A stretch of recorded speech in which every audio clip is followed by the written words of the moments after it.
Hi friends, ಸವಿರೀಸ್ಗೆ ಸ್ವಾಗತ. ನೀವೆಲ್ಲರೂ ಚೆನ್ನಾಗಿದ್ದೀರಾ ಅಂತ ನಾನು ಚೆನ್ನಾಗಿದ್ದೀನಿ. ಇವತ್ತು ಆಲೂ ಗ್ರೇವಿ ಮಾಡೋಣ. ಮೊನ್ನೆ ಆಲೂ ಮಸಾಲೆ ಮಾಡಿದೆ, ಇವತ್ತು ಆಲೂ ಗ್ರೇವಿ ತುಂಬ ಚೆನ್ನಾಗಿರುತ್ತೆ. ನೋಡಿ, ಒಂದು 3 ಟೇಬಲ್ ಸ್ಪೂನ್ ಎಣ್ಣೆ, ಒಂದು ಸ್ವಲ್ಪ ಮಸಾಲೆ ರುಬ್ಕೊಳ್ಬೇಕು. 3 ಟೇಬಲ್ ಸ್ಪೂನ್ ಎಣ್ಣೆ ಹಾಕಿದ್ದೀನಿ. ಅದಕ್ಕೆ ಸೋಂಪು, ಜೀರಿಗೆ, ಚಕ್ಕೆ, ಲವಂಗ ಇಷ್ಟು ಹಾಕಿ ಒಂದು ಫ್ರೈ ಮಾಡ್ಕೊಳ್ಳೋಣ. ಸಣ್ಣದಾಗಿ ಹಚ್ಚಿನ ಈರುಳ್ಳಿ ಹಾಕ್ತಿದ್ದೀನಿ, 2 ಹಸಿಮೆಣಸಿನಕಾಯಿ ಹಾಕ್ತಾಯಿದ್ದೀನಿ. ಚಪಾತಿ ಜೊತೆಗೆ, ಅನ್ನದ ಜೊತೆಗೆ ಎಲ್ಲದಕ್ಕೂ ಕಾಂಬಿನೇಷನ್ ತುಂಬ ಚೆನ್ನಾಗಿರುತ್ತೆ. ಅಷ್ಟು ರುಚಿಯಾಗಿರುತ್ತೆ ಗ್ರೇವಿ.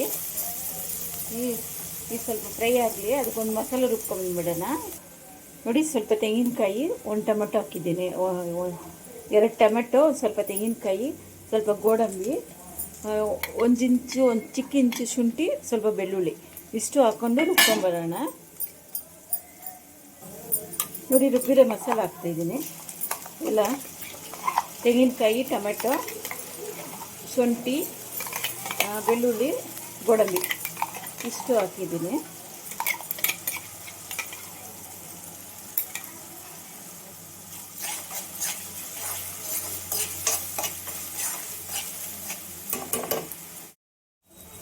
ನೋಡಿ, ಚಿಲ್ಲಿ ಪೌಡರ್ ಅರ್ಧ ಟೀ ಸ್ಪೂನು,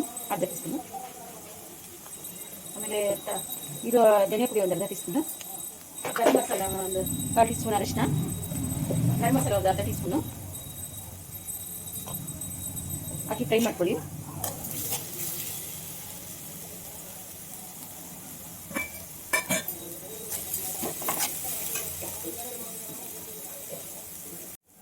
ನೋಡಿ, ನೀರು ಹಾಕ್ತಾಯಿದ್ದೀನಿ, ಇಸ್ಕೊಡಿ ನೀರು. ನೀವು ಫಸ್ಟ್ ಎಷ್ಟು ಬೇಕು ಅಷ್ಟು ಹಾಕೊಳ್ಳಿ. ಇದು ರುಚಿ ತಕ್ಕ ಉಪ್ಪು ಹಾಕಬೇಕು, ಸ್ವಲ್ಪ ಉಪ್ಪು.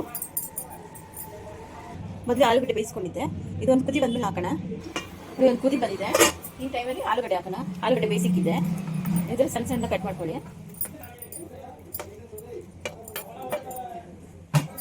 ಹಾಕಿ ಇನ್ನೊಂದು ಕುದಿ ಮಾಡೋಣ. ಮೇಲೆ ಸ್ವಲ್ಪ ಕೊತ್ತಂಬರಿ ಪ್ಲೇಟ್ ಮುಚ್ತಾ ಇದ್ದೀನಿ, ಒಂದೊಂದು ಕುದಿ ಬರಲಿ. ನೋಡಿ, ಎಣ್ಣೆ ಬಿಟ್ಟಿದೆ, ಗ್ರೇವಿ ರೆಡಿ ಆಗಿದೆ. ಆಲೂ ಗ್ರೇವಿ ರೆಡಿ ಆಗಿದೆ. ಚಪಾತಿ, ಅನ್ನದ ಜೊತೆಗೆ ಎಲ್ಲ ಜೊತೆಗೂ ತಿನ್ಬೋದು. ಅಷ್ಟು ಚೆನ್ನಾಗಿರುತ್ತೆ, ರುಚಿಯಾಗಿರುತ್ತೆ. ಒಂದ್ಸರಿ ಟ್ರೈ ಮಾಡಿ, ಮತ್ತೆ ಮಕ್ಕಳೆಲ್ಲ ಎಲ್ಲರೂ ಕೇಳ್ತಾನೆ ಇರ್ತಾರೆ. ನೋಡಿ, ಆಲೂ ಗ್ರೇವಿ ರೆಡಿಯಾಗಿದೆ, ತುಂಬ ರುಚಿಯಾಗಿರುತ್ತೆ. ಒಂದ್ಸರಿ ಟ್ರೈ ಮಾಡಿ, ತುಂಬ ಟೇಸ್ಟಾಗಿರುತ್ತೆ. ಲೈಕ್ ಮಾಡಿ, ಶೇರ್ ಮಾಡಿ, ಸಬ್ಸ್ಕ್ರೈಬ್ ಮಾಡಿ.